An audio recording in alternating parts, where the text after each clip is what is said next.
Assalamualaikum, selamat pagi. Bagaimana kabar kalian hari ini? Pastinya sehat semua bukan? Seperti biasa ya, hari ini kita akan belajar bersama kelas 3. Sebelum mulai pembelajaran, kita akan berdoa terlebih dahulu. Berdoa, dimulai. Berdoa, selesai. Saatnya belajar, ayo semangat. Hari ini kita akan belajar tema 5, subtema 3, pengaruh perubahan cuaca terhadap kehidupan manusia. Pembelajaran 1, 2, dan 3. Indonesia merupakan negara beriklim tropis. Cuaca berubah-ubah, terkadang panas, berawan, mendung, atau hujan. Keadaan cuaca dipengaruhi oleh 3 unsur, yaitu matahari, angin, dan air. Cuaca sangat berpengaruh bagi kehidupan manusia, mulai dari ketersediaan sumber daya alam, ketersediaan alat transportasi, bahkan kelancaran aktivitas manusia. Apa saja pengaruh cuaca yang kalian rasakan? Ayo kita pelajari bersama-sama. Dayu mendapat surat dari Komang. Komang adalah sepupu Dayu di Bali. Bacalah teks surat untuk Dayu. Bacalah dengan nyaring dan intonasi yang tepat ya. Kalian bisa membacanya sendiri. Setelah kalian selesai membaca surat dari Komang, kalian bisa merangkum isi teks surat yang telah kalian baca. Buatlah dalam bentuk peta pikiran seperti ini.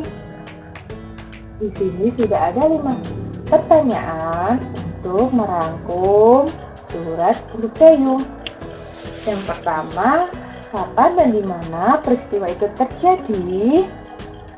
2 Agustus 2017 di Bali. Yang kedua, peristiwa apa yang diceritakan dalam isi surat? Isi suratnya menceritakan tentang warga sekitar Gunung Agung mengungsi. Terus bagaimana menanggulangi peristiwa itu? Caranya yaitu mengumpulkan pakaian dan makanan. Pertanyaan berikutnya yaitu mengapa peristiwa itu terjadi? Karena warga mengungsi karena Gunung Agung mulai waspada. Yang terakhir, siapa yang mengalami peristiwa itu? Yang mengalami peristiwa itu adalah Komang, sepupunya Dayu.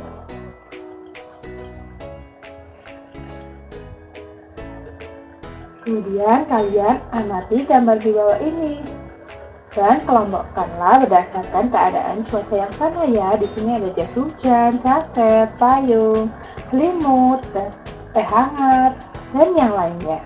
Nanti tugas kalian adalah kelompokkanlah berdasarkan keadaan cuaca yang sama. Contoh untuk nomor 1, kelengkapan saat cuaca panas yaitu kipas gandum. Dan berikutnya kelengkapan cuaca dingin, contohnya yaitu bakso. Nanti kalian bisa mengisinya di tempat yang telah disediakan. Kita akan melakukan penjumlahan pecahan berpenyebut sama. Contoh yaitu 1/4 ditambah 1/4. Kalau penjumlahan dalam pecahan yang kita hitung adalah pembilangnya saja, penyebutnya masih tetap kita tuliskan angka 4. Sekarang pembilangnya 1 ditambah 1 sama dengan 2. Untuk contoh selanjutnya yaitu 1/5 ditambah 2/5. Ingat, penyebutnya masih tetap kita tulis 5. Yang dijumlahkan hanya pembilangnya saja. 1 ditambah 2 sama dengan 3. Jadi kesimpulannya adalah penjumlahan pecahan dengan penyebut yang sama dilakukan dengan menjumlahkan pembilangnya saja, sedangkan penyebutnya tetap. Bagaimana? Kalian sudah paham bukan? Kalau sudah paham, kerjakan latihan berikut ini. Tulislah hasil penjumlahan pecahan berpenyebut sama berikut ini. Kalian bisa mengisinya seperti contoh yang tadi. Dayu dan kawan-kawan akan membuat kegiatan penggalangan dana juga pengumpulan barang untuk saudara di Bali. Mereka akan membuat poster, isinya berupa pengumuman bagi warga sekolah. Semua diharapkan ikut serta dalam kegiatan ini. Yuk, kita bantu mereka membuat poster, beri hiasan menarik, berupa garis, bidang, dan warna. Alat dan bahan yang dibutuhkan yaitu kertas berukuran A3, kemudian penggaris, pensil, spidol atau krayon. Langkah-langkahnya yaitu buatlah garis tepi dengan jarak 5 cm di sekeliling kertas. Yang kedua, tambahkan hiasan dekoratif di tepi poster. Yang ketiga, buatlah pola garis pada tepi poster. Yang keempat, padukan pula dengan bentuk bidang-bidang datar. Dan yang kelima, berilah warna untuk pola garismu. Yang keenam, setelah hiasan tepi terlihat indah, bagian tengah dapat kamu tuliskan kalimat. Yang ketujuh, ajaklah warga sekolah untuk mengumpulkan bantuan. Seperti ini contoh posternya. Nah, tugas kalian adalah membuat poster seperti yang ada pada gambar.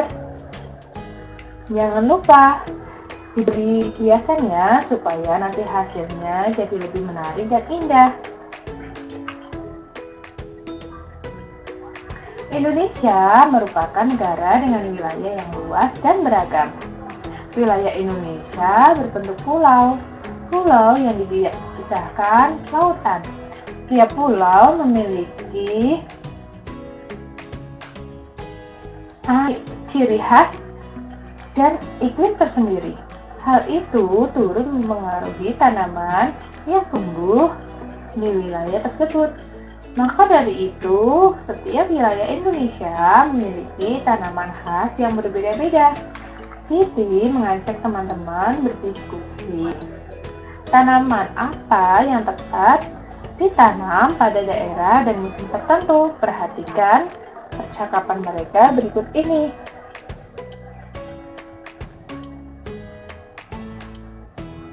Setelah kalian memperhatikannya, berikut adalah tabung tanaman yang tumbuh subur di daerah asalnya masing-masing.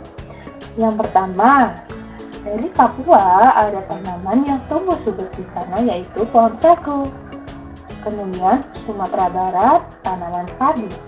Jawa Barat yang tumbuh subur yaitu tebu. Jawa Tengah ada tanaman jati. Kemudian asal daerah dari Bali tanamannya kecrangcam.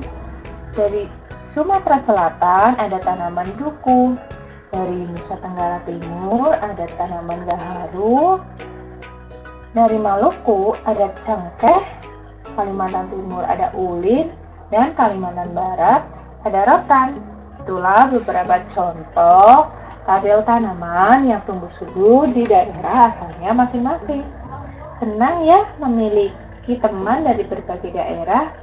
Kekayaan daerah juga memberikan kekayaan hayati bagi kita. Berbagai hasil bumi dari tiap daerah dapat kita nikmati.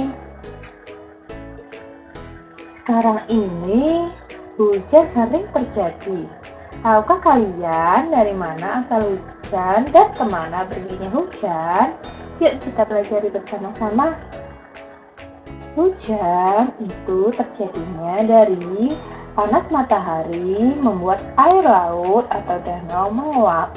Kemudian, uap air terkumpul di udara dalam bentuk awan. Awan yang terbentuk menjadi semakin besar dan butiran-butiran air akan jatuh. Itulah yang dinamakan hujan.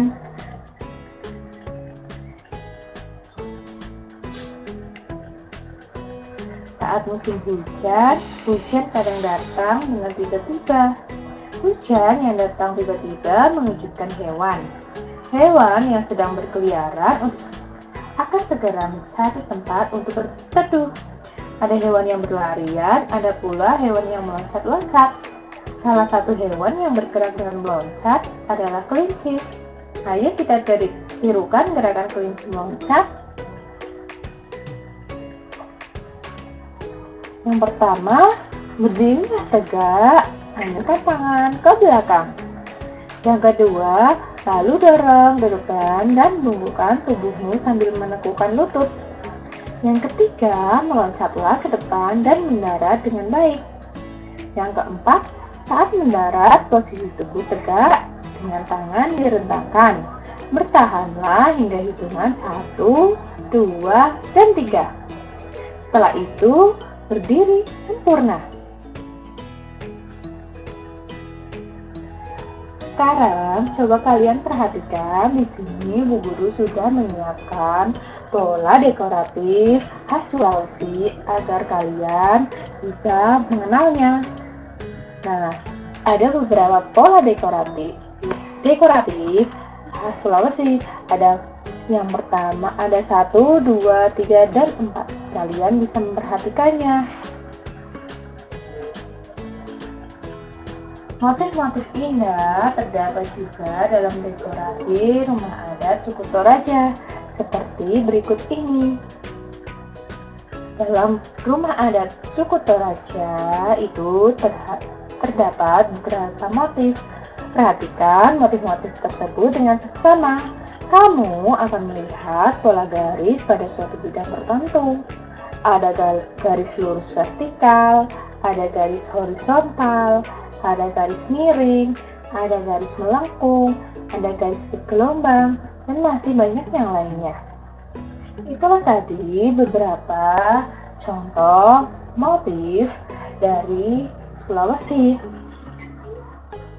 Cukup sekian ya dari Bu Guru. Terima kasih. Wassalamualaikum.